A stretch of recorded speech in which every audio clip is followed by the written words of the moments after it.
This wood carving was given to me by my fellow teachers at Siniloan Elementary School in Laguna, Philippines, when I completed Peace Corps service in 1965. The carving depicts the cry of Balintawak, the moment in 1896 when Filipino revolutionaries, led by Andres Bonifacios, successfully rebelled against Spanish colonial rule after more than 3 centuries of domination. For Filipinos, that moment represents courage, unity, and the determination to claim their freedom. For several days before I left Siniloan, people in local and nearby school districts held farewell gatherings for me. At each one, neighbors brought handmade gifts, warm embraces, and many tears. The final celebration took place at the elementary school where I taught. At the end of the gathering, my fellow teachers gifted me with this wonderful carving. It was a way of sharing a piece of their history and their hearts with me, and I was very grateful to receive it. As I prepared to return to the United States, my Filipino colleagues were worried.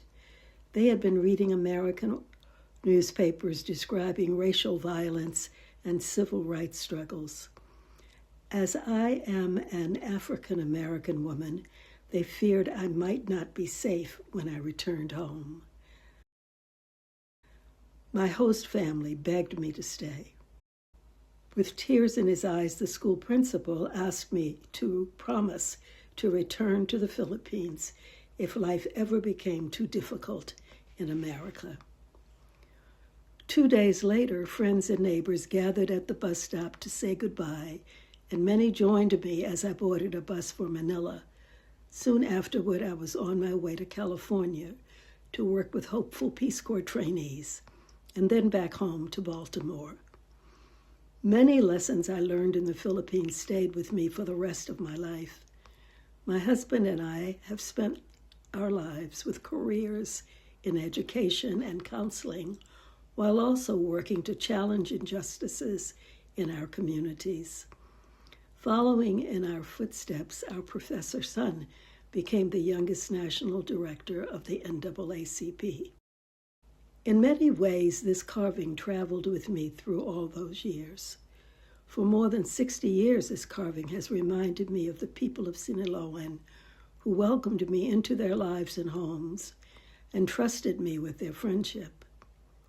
I often think about the courage of those people, their generosity, and the hopes they shared with me as I left Siniloan. At that time, it was a barrio. Now it is a bustling town. I am grateful that this special gift will now have a new home in the Museum of the Peace Corps Experience, where it can tell its stories to others.